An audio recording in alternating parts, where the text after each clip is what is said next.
मैं मोहसिन मीना, कमला Modi girls college, नीम का थाना। आज हम बीए पार्ट तृतीय के आधुनिक भारत इतिहास का टॉपिक भारत के प्रमुख गवर्नर जनरल और वायसराय, इसमें इस टॉपिक में भारत के जो प्रमुख गवर्नर है उनके बारे में जानकारी प्राप्त करेंगे, उसके बारे में चर्चा करेंगे। तो जो गवर्नर या गवर्नर जनरल का जो पद है, जो बाद में वायसराय कहलाया, पहले ये गवर्नर बना, फिर ये गवर्नर जनरल बना, फिर ये वायसराय में बदला। इस पद का गठन कब हुआ और क्यों किया गया? तो ये जो गवर्नर है या गवर्नर जनरल है, जो गवर्नर का जो पद है, इसका गठन पलासी युद्ध के बाद, जो पलासी का युद्ध था वो किसके बीच हुआ था? बंगाल और ईस्ट इंडिया कंपनी के बीच, जिसमें बंगाल का जो शासक था सिराजुद्दौला, वो पराजित हुआ था और मारा गया था, और बंगाल पर प्रत्यक्ष नियंत्रण ईस्ट इंडिया कंपनी का हो गया था। और उस समय ईस्ट इंडिया कंपनी का जो युद्ध का नेतृत्व है वो लॉर्ड क्लाइव और वाटसन ने किया था, जिसमें क्लाइव ज़्यादा महत्वपूर्ण रहा, और इसलिए क्लाइव पलासी युद्ध के बाद कंपनी की व्यवस्था देखने के लिए पहला गवर्नर बनाया गया बंगाल में पहला गवर्नर बनाया गया उसे। और इस तरह से पलासी के युद्ध के बाद गवर्नरों की व्यवस्था की शुरुआत हुई। इस युद्ध की जीत का श्रेय क्लाइव को था, इसलिए उसको बंगाल का पहला गवर्नर बनाया गया, और ये 200 साल तक गवर्नर जनरल वायसराय के रूप में ये सिलसिला चलता रहा। अब क्लाइव जो बंगाल का गवर्नर बना, उसका कार्यकाल रहा पहला कार्यकाल 1757 से 1760 तक, ये कंपनी द्वारा नियुक्त पहला गवर्नर था। फिर इसका दूसरा कार्यकाल इसका रहा 1765 से 67 तक, 5 साल में। जो बीच के रहे उसमें विंसीटाट रहा 1760 से 65 तक, और ये बक्सर के युद्ध के समय ये गवर्नर था। विंसीटाट प्रश्न आ जाए, बक्सर के युद्ध जो 1764 में, उसमें गवर्नर कौन था? विंसीटाट था। और फिर 1767 से 69 तक द्वैत शासन बंगाल का जो गवर्नर रहा वो वेरेलेस्ट रहा। और फिर 1769 से 72 तक जो अकाल पड़ा 17वें आधुनिक भारत में भयंकर, उसमें करटेर रहा, है ना। और जो ये क्लाइव रहा, उसका जो दूसरा कार्यकाल रहा वो 1765 से 67 तक रहा, 2 साल। इसको दोबारा क्यों बनाया गया था? तो 1764 का जो बक्सर का युद्ध हुआ था, उसमें ईस्ट इंडिया कंपनी की विजय हुई थी। इस विजय के बाद ईस्ट इंडिया कंपनी और जो शाह आलम मुगल शासक था और जो सुजाउद्दौला था, उनसे संधि करने के लिए, कूटनीतिक अच्छी संधि करने के लिए क्लाइव को बुलाया गया था। तो इसलिए क्लाइव जब 1765 में आया तो उसने बंगाल में द्वैत शासन लागू किया, जो 1765 से 72 तक रहा, जिसका अंत वारन हेस्टिंग्स ने किया। द्वैत शासन में यह था कि दोहरा शासन होता था, प्रशासन अधिकार वहाँ के निजाम के पास थे बंगाल के, जबकि दीवानी अधिकार ईस्ट इंडिया कंपनी के पास थे। इस प्रकार से ये द्वैत शासन था। इसने जो संधि की वो 1765 में पहले शाह आलम से की, 12 अगस्त 1765। उसके बाद इलाहाबाद की संधि की सुजाउद्दौला से। शाह आलम सिंह ने बंगाल, बिहार, उड़ीसा की दीवानी प्राप्त की, और 1766 में मुंगेर तथा इलाहाबाद में जो श्वेत अधिकारी ने विद्रोह किया उसका दमन किया इसने। बाद में इस पर भ्रष्टाचार का आरोप लगा, इसलिए इसने आत्महत्या की। ये था क्लाइव। और जो पहला बंगाल का गवर्नर जनरल बना वो वारन हेस्टिंग्स था। ये बंगाल का अंतिम गवर्नर था। 1772 से 74 तक ये गवर्नर के रूप में रहा। इसने गवर्नर के रूप में रहते हुए बंगाल का द्वैत शासन समाप्त किया। 1773 के रेगुलेटरी एक्ट के तहत ये गवर्नर जनरल बनाया गया, और ये 1774 से 1785 तक बंगाल का गवर्नर जनरल रहा। इसके अधीन मद्रास और बम्बई के गवर्नर रहे। 1774 से 85 तक ये गवर्नर जनरल रहा। इसने जो मुख्य कार्य किए वो ये थे कि 1772 में इसने राजस्व बोर्ड का गठन किया, और जो ईस्ट इंडिया कंपनी का कोष था उसको मुर्शिदाबाद से कलकत्ता ले आया। 1773 में कि रेगुलेटरी एक्ट के तहत इसने सुप्रीम कोर्ट की स्थापना की 1774 में, और उसका एक मुख्य न्यायाधीश इम्प्रियो को बनाया। इसके अन्य 3 न्यायाधीश चैम्बर्स, लिमिस्ट्रे और हाइट को नियुक्त किया।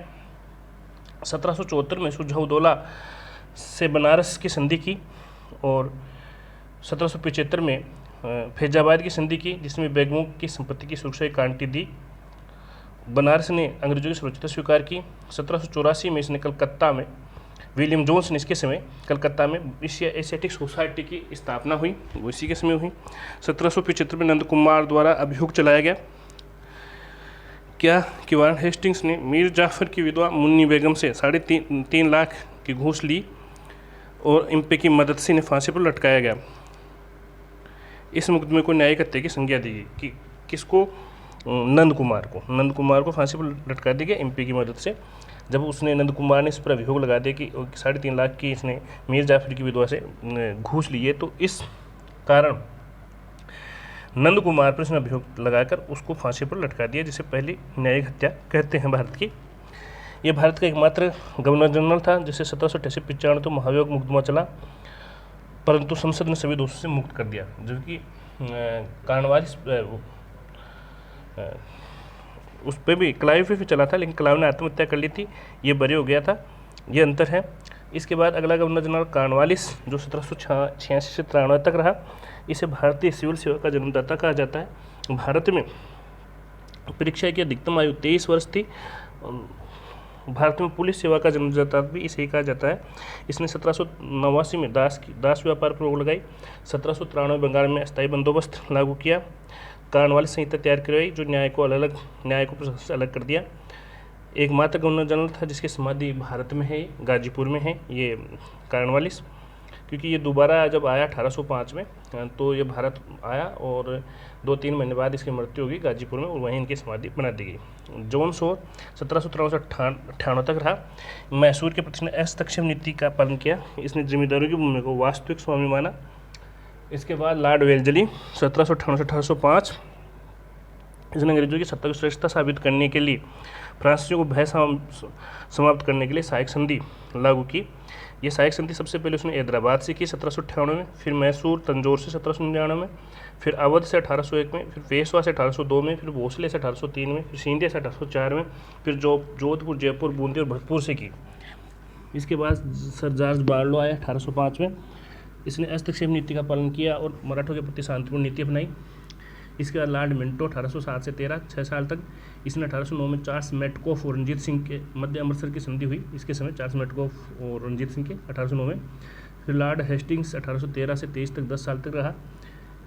इसने हस्तक्षेप नीति को छोड़कर ब्रिटिश सर्वोच्चता की स्थापना की और इसके लिए इसने आंग्ल नेपाल युद्ध किया 1814 से 16 में और इस युद्ध को संगोर संधि के साथ समाप्त हुआ। इसने पिंडारियों का दमन किया। इसने मराठा संघ का अंत कर बाजीराव को गद्दी से उतार कर अंग्रेजों को पेंशन भोगी बनाया। इसके बाद लॉर्ड एडम्स 1823 से, ये दूसरा स्थापना गवर्नर था। इसके समय प्रेस पर प्रतिबंध लगाया गया। बाद में विलियम बेंटिंग ने उठाया। लॉर्ड एमर्स्ट ये 1823 से 28 तक रहा, 5 साल। इसके समय अकबर द्वितीय के समय था जो मुग़ल बादशाह था। ये उसकी बराबरी की इसने नहीं, उसकी बराबरी के स्तर पर मिलने वाला पहला गवर्नर जनरल। इससे पहले ये मुग़ल बादशाह के नाम से गवर्नर जनरल शासन करते थे, अब उसके बराबर हो गए। इसके समय पहला आंग्ल युद्ध हुआ, आंग्ल ब्रह्मा युद्ध 1824 से 26, आंग्ल ब्रह्मा युद्ध।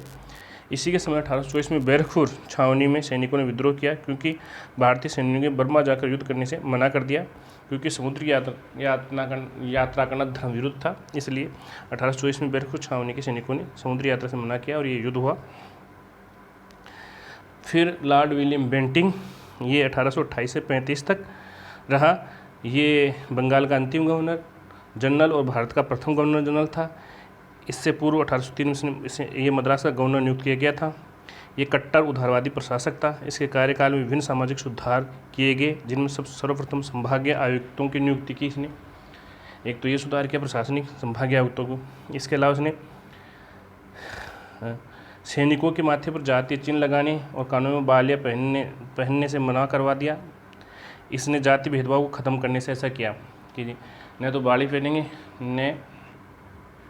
न माथे पर जातीय चिन्ह लगाएंगे।